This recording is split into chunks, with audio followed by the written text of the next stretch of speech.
All right, this is week 6, and I think that it is important for us to talk about visual design. Now, obviously, you guys are not here to become graphic designers. However, if you'll just think for just a moment, how important is communication as an instructional designer? It's pretty huge, right? And part of that communication is visual communication. And there's a lot I could say about how about visual communication, but I think the easiest analogy is that we eat with our eyes, right? I think Tim Slade uses that analogy in his e-learning designer's handbook or whatever. And it's so true, right? Just like we eat with our eyes, we make a lot of assumptions and inferences about what is in front of us just by the way it looks. And so that's true whether you're driving down the street and trying to pick a gas station. And it's also true for any kind of learning materials that we make. And so I think it's important, even though I'm just going to share the basic principles of visual design, I think it's important to get it in front of you and make sure that we're all on the same page and that you have a way, even if you're not a graphic designer or you feel insecure in those skills, you have a way to check your own work before you even get feedback to try to make a better visual design. And so if you can remember these principles, then you can make beautiful designs. You do not have to be an artist to be good at visual design. You can really just apply principles and it'll come out great. All right. So I'm glad you're here too, Christopher. Christopher said he needed a refresher. So this really is just the basics of visual design. All right, and so the thing that I want to focus on, because this is a lot of what we do, and that is layout and composition, right? There's a lot to be said about visual communication, visual design, graphic design, right? And there are a whole host of like UX, UI principles that we could get into. However, I think the most fundamental one that I see whenever you're submitting for feedback from Academy coaches is layout and composition. And so that's what I want to focus is just how things are ordered and what it looks like. And this is what I mean by layout, right? It's like a typical type of wireframe layout right here, you know, where you just kind of identify where different pieces are going to go and you stay consistent throughout. So the principles are contrast, repetition, alignment, proximity, and white space. And Robin Williams, if you guys remember the name of the book, but it's something about like design for non-designers or something like that. But Robin Williams uses the mnemonic CRAP. So if you can remember CRAP and to check your designs for CRAP, then you really can up your visual communication a whole heck of a lot just by remembering contrast, repetition, alignment, and proximity. And then of course, you know, white space, right? You don't want to crowd things or clutter them up, right? And so it's and so this is how you can stay consistent, deliver effective designs, whether it's for your website, for your portfolio website, which is an asset in itself, right? The way that your portfolio, the website looks, your e-learning, whether you're creating facilitator guide, a PowerPoint deck, all those kinds of things can be improved with CRAP. And so here we go. If you just apply these every time you go to your design. So in, you know, simple format, this is what proximity is, right? It's all about using that visual space to show relationships in your content. And so you can see just by looking at the green circles versus the yellow circles, you group the green together and you group the yellow together just because of the space between those groupings. And that's what proximity is all about. And so groups that are not related to each other should be separated visually to emphasize their lack of relationship. And that's another part about why it's so important to wireframe and design your layouts before you start putting things in there, right? Because you want to think about the CRAP, you know, where are things going to be aligned and how close should things be in order to show relationship, right? And so just thinking about proximity will help people just look at it and understand relationships with a glance. So I'm going to give you another example. So this is an example of what not to do, right? You can see like here's the different image holders, right? I'm doing a kind of wireframe mock-up kind of here, right? And then you see like the topic's close to it, the buttons are close, they're all the same color, right? And that could have something more to do with contrast, but still the proximity says that all these things go together, they're one big lump, right? And so to make it more clear, all we would have to do is separate them, right? So you see the difference between poor proximity and good proximity. So really just some spacing can make a huge difference. So when you're looking at your courses and your designs, look for proximity. I meant to reorder these into the mnemonic of crap, but forgive me, I didn't. So we're going out of order. Just remember crap and you'll remember the visual design principles. The next one I want to get into is alignment. And this is one that is super important, right? And it's like the invisible line of the visual elements, right? It's how they are aligned to this invisible line that's in your page. And you can also choose alignment to achieve a particular look and feel. And so you always want to think about alignment, right? Even when you start putting things on there, right? You like know that the heading is going to go here. You know you're going to have an image over here, and you know you're going to have text right here. You still want to align things, right? You want your heading to be aligned with your text, and you want your image to be aligned in the same size, right, as both the header and the text that's on the other side. And so many times what you'll have to do is you'll have to vertically align, horizontally align. You'll have to align through the middle.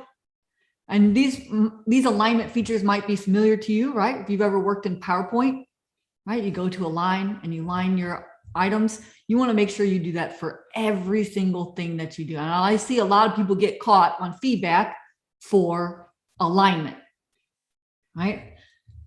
And so if it's unclear, right, if things are like wonky and not exactly straight and not exactly put in the right spot or whatever, then it takes away credibility, right? And so when things are aligned, it gives that composition that clear, confident, elegant, formal, and it makes it trustworthy. And so that's why alignment is, and it's also what separates you from being a professional and being somebody that just does this for fun. Right? You guys are professionals. And so alignment is important to you and the design of your materials. And it's also very noticeable when it's not aligned, right? Isn't that just pleasing? Right? When everything is aligned, even though I have different shapes, you can see that they're both left aligned and they're right aligned, right? Left aligned and right aligned. And then, of course, if it's done wrong, that's bad alignment, right? And so many of you are probably thinking right now, I just want to like fix it, right? So if you see any of this going on, then it is out of alignment. You are safer to just make everything aligned than to try to get cute with your alignment. The more you practice, the better you get. Maybe you use a little thing out of alignment for some contrast, because you've already nailed the rules and you know what looks good by that time after you've done a lot of practice and you've spent a lot of time creating visual designs. But at the very beginning, it is very important to make sure that everything is aligned. All right, so in graphic design, repetition is the act of repeating same or similar design elements and making them come together as a cohesive whole. And so this could be done by repeating the same elements in your design, like colors, fonts, lines, shapes, sizes, texture, like other things. And so you can repeat certain visual elements within one asset, right? So it could be, you could repeat the, say for instance, you have like a heading, right? That has, maybe you put like a rectangle behind it that's another color. Well, you could repeat that for every heading, right?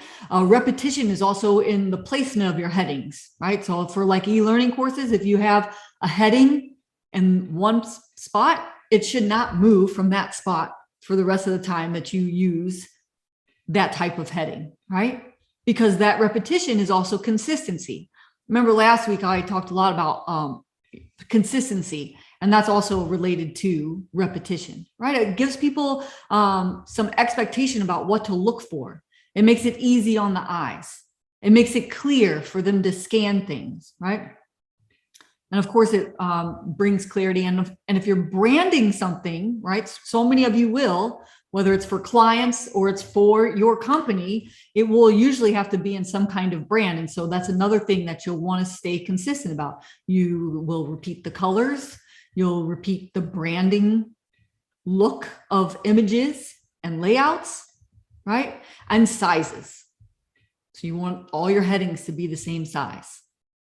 So that's really what you want to think about and look for in repetition. The other thing that repetition gives you is it gives visual cues, right? So shapes, logos, icons that repeat from one page to another make the document or the e-learning seem uniform and organized. Like all my slides, right? Usually I always use the same brand colors and all that kind of stuff, right? So that just makes it look like it all belongs together.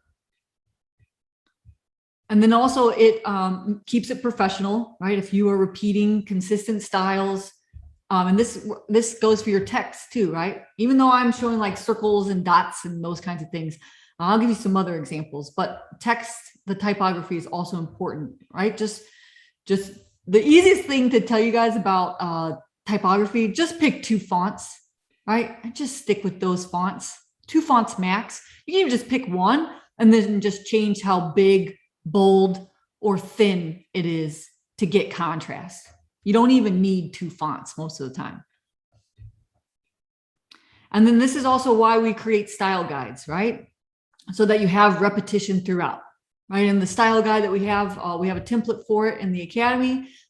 In the resources section, you can also find the style guide in the Academy itself. You can just like type in the search bar style guide. But again, it's to repeat certain features, right? The same type of icons, right? So are you using line icons or using flat icons? Are you using illustrated icons? You want to repeat the same kind of icons throughout, right? You want to repeat the same kind of color palette, and you want to repeat the same typography, the same layout, the same logo use, and so forth. So look for repetition. And here's an example of repetition. And here's an example of poor repetition, right? There's no repetition in here, right? There's no consistency. There's no consistency in brand colors or shapes or alignment or what the heck you're supposed to be looking at. And the final thing that I want to talk about is, well, actually, I'll talk about white space too, but as far as crap goes, is contrast. And so contrast is all about making those distinct elements stand out. And you can use this to drive your learners' attention to specific elements in your design. You guys have probably already started to figure out, right? There are certain things that you want learners to focus on first. Well, the best way to do that is to contrast those elements from the rest, right? And so it's the state of being strikingly different from something else in juxtaposition or close association. That's what I mean by contrast. And so really it's just like, even if you just think about black and white, right? That's a good example of contrast. And if you're ever unsure about your color contrast, change it to grayscale and see if there's enough contrast there. That's one way to quickly identify if there's enough contrast in your designs, right? If you go from color to grayscale, and there's a lot of different programs out there that can automatically change it to grayscale for you, or you can just duplicate it and change it to grayscale and see what happens. So you can also use contrast with different element types, shapes, sizes, color, and so much more, right? There's a lot of different ways to create contrast. All right, bad contrast. I mean, that's pretty clear. This is an obvious one. Yeah, it hurts, right? I'll just stop because it kind of vibrates. So anytime you see colors that vibrate on the screen, that's bad contrast for sure. This is also bad contrast because it's hard to read. Anything that's hard to read is bad contrast. Good contrast, right? This is the typical one, black and white. That's easy, right? Or I could do a white background with a black text and it would be good contrast. I know that you guys probably want to see a few more examples, so I went and found this online, and it gives you more examples of good contrasting colors versus the bad ones, right? So if you see any of your examples, you'll want to go change those, especially if they fall in the bad category. And here's another example of contrast, right? Because this is a shape contrast. See, everything's the same, but now I've got a different shape. And so what is your eye immediately drawn to? It's drawn to the circle.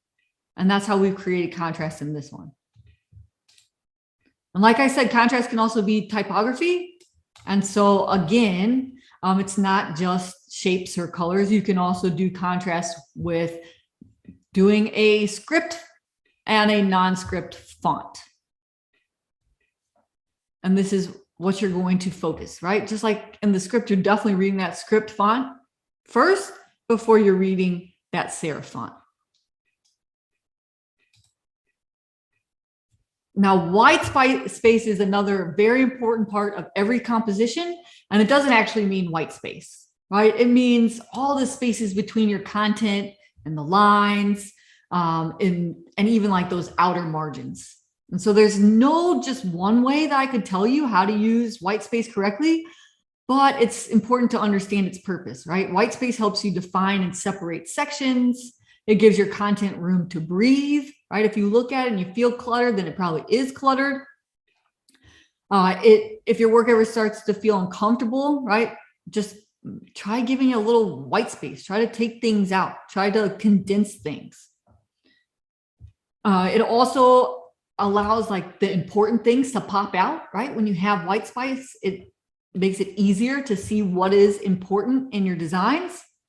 And it also improves that readability and scannability, right? So you can break up information just by giving it space.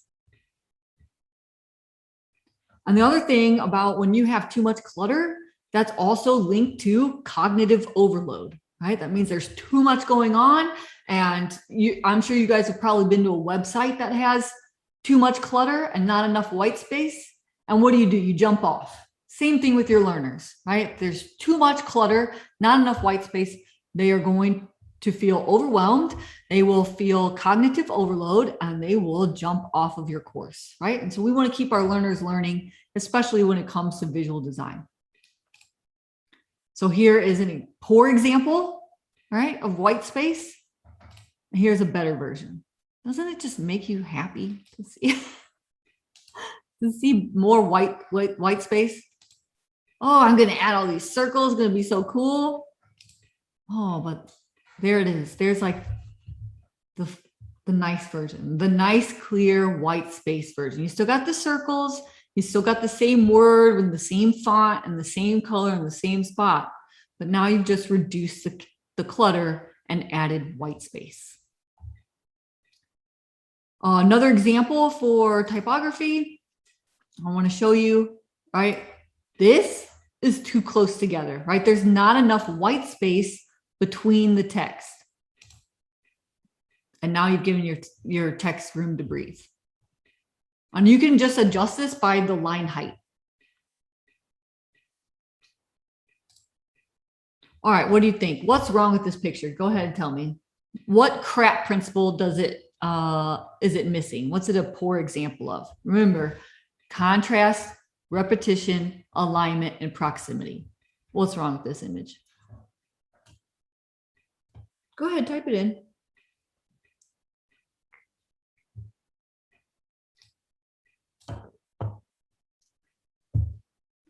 Yep, contrast. You guys got it. That's right. It is poor contrast. That green and that red, they just do not go together. It's hard to read, so contrast. What about this one? This one's a little trickier, right? Because there's a lot going on. But if you were to focus on one thing that they could do to make this better, what would it be?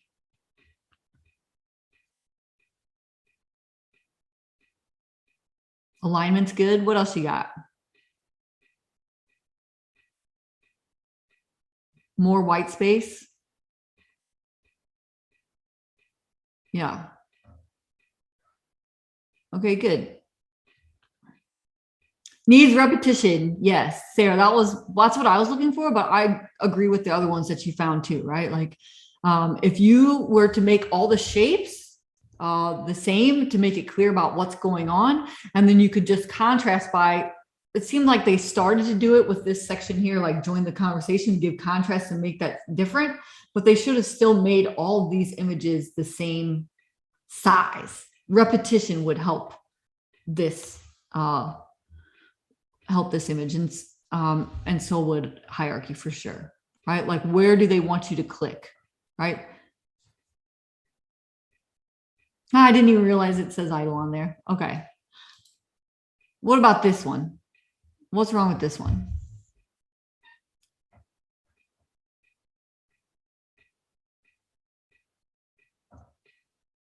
Alignment. Alignment, alignment, alignment. You guys are right. This one was easy. Yes. It's not aligned, right? The logo's over there. The phone number and the email is kind of wonky off to the side. That's right, alignment. Okay, I got another one for you. How about this? No, I have stolen most of these images. I went and found bad examples for you guys. No, I did not make any of these up. What do you think is wrong with this? Well, I want you guys to try and find, how about you guys try and find coffee mugs?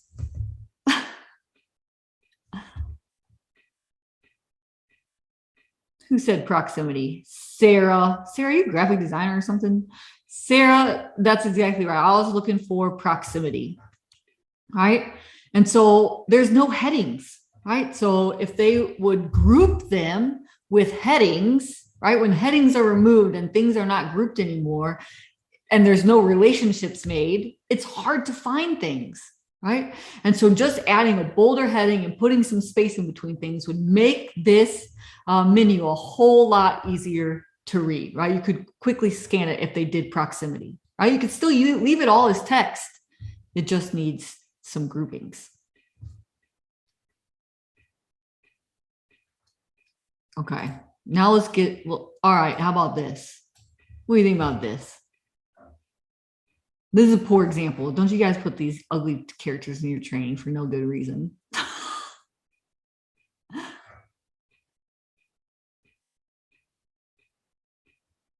What do you guys hate about this? What do you hate? No space, no breathing, big block of text. Amen to that, Jasmine. Yep.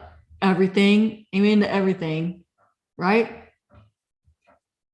The character is pointless. Right? Too much text. Generic. What is she looking at? Yeah. This character is irrelevant, right? It'd be more relevant to put information that is related to the message than some random character. The only time that I see like a need for characters is when you're doing a scenario. There's no reason that you should have a teacher character in your e-learning courses. Yeah.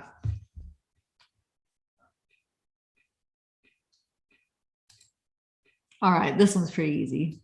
Can you believe it's worse than the last one? So go ahead, rip it apart. What you hate? There are way too many characters. Amen. I mean, if I could teach you guys one thing, don't put characters in your e-learning unless they are for scenarios. And even then, like, go get some better characters than the ones that come in the system. Alignment of buttons, good one. Color palette, yeah, hideous. That contrast up there, that e-learning blunders, the yellow on the white. Woo-wee. Can't tell where to look. Yep, that hierarchy's off. Yep, colors hurt your eyes. Good. And then look, what they got a character with some random image just kind of floating there. Yeah, so the split attention. And the other thing that you guys haven't mentioned, but is something that I think that I see a lot that really you guys should not do at all, and that is double navigation. Right? You see that there is navigation down here, there's navigation up here, and there's a navigation up here. So maybe that's like triple navigation, and you don't want to do that to your e-learning courses ever. So if you're going to put navigation on the screen, keep it off of the player. You're going to put it on the player, keep it off the screen. Cassandra says, what do characters represent? I don't know. I like I said, I would encourage you not to use them at all. I think that there's always going to be a more relevant image, right? Because if we're doing more of demonstration and show in our courses than tell, then what's showing in demonstration? It's showing a demonstration of whatever is real about what you are training your learners on. Right. So if you're training them on mechanical things, you're not going to have some random character on there and a hard hat. No, you want to show them the mechanical object that they need to manipulate. Right. If you're going to talk about sales process, it'd be more useful to have a diagram of the process than it would to have a person representing the salesperson. Right. Ria says, can you clarify the navigation on the screen again? To clarify, Ray, the important thing is you only want to have navigation either on this slide or in the player, one or the other, not both. And then, of course, just like our principles, right? Contrast, repetition, alignment, and proximity, you always want to keep your buttons in the same spot, the same size, and the same color if they all do the same thing. Right. And you also want to, just like in UI design, right? On your mobile apps, right? If you want to proceed and go yes, it's usually a colored in button, right? And you click that one. And then the one like cancel and go back is usually just an outline of a button with the text in there, right? And so you can also use the contrast on your buttons too, right? Because you want to draw the attention to the clear call of action, even in menu items. So you want to apply crap, not just to the overall slide, but to your navigation, right? And to how things are put on the slide and all those things, right? Crap applies to the whole thing. All right, copy that, got it.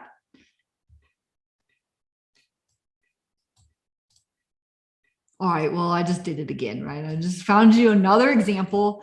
But, there's, like I said, scenarios, fine. But like just having somebody, this is another example where she is like the teacher for the course.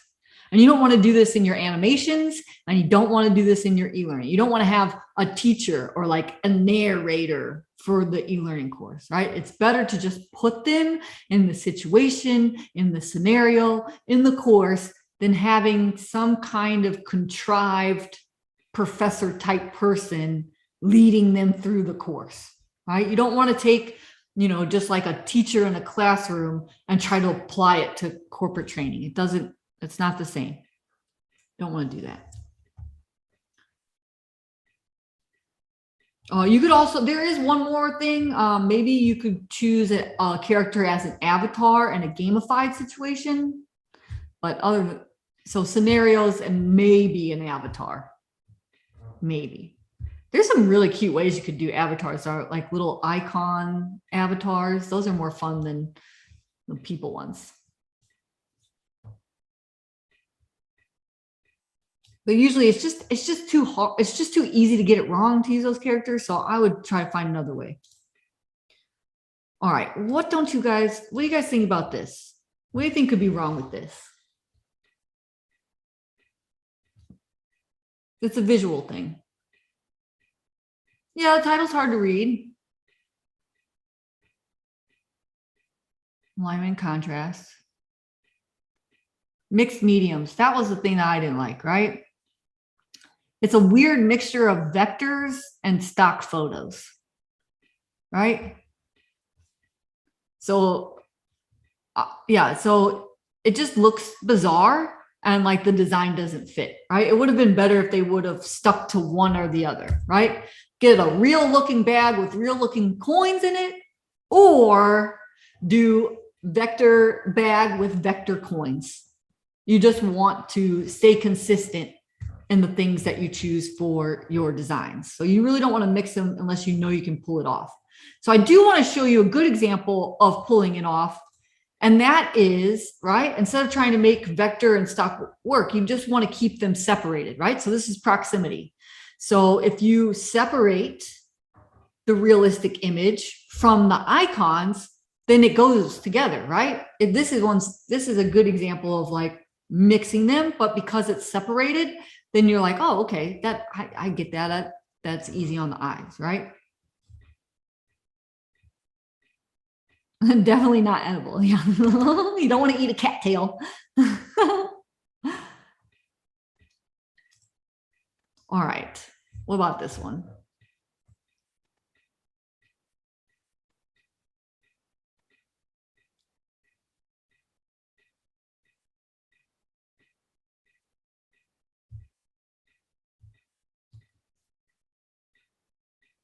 Yeah, why does preparation have an arrow instead of icon? That's one. Color should be the color of foods, maybe. Okay.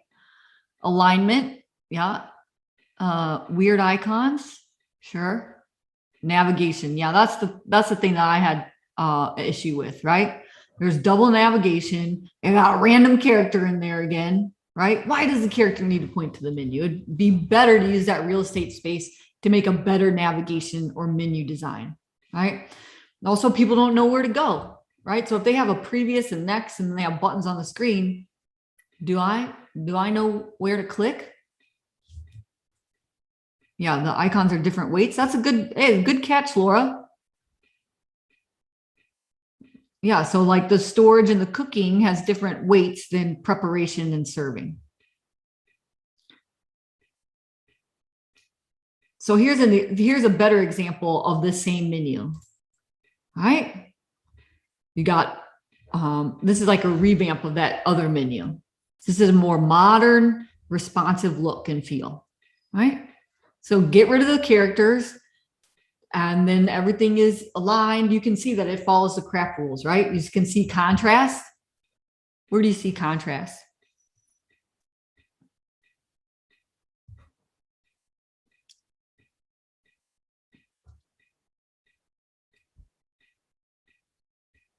Yep, the colors, the labels, exactly. Where do you see repetition? There's a couple places.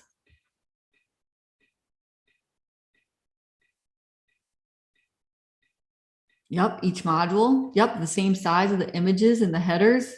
Exactly. All right. Is it aligned?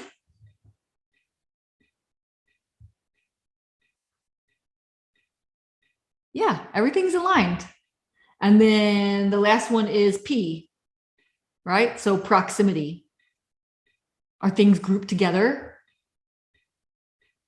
They are, right? So you can see there's a good example of the CRAP principles. And you can see how it went from before and after, right? And they still use their, this actually example is from Melissa Milloway, and she still used her same colors. She just did a better job of applying the CRAP principles.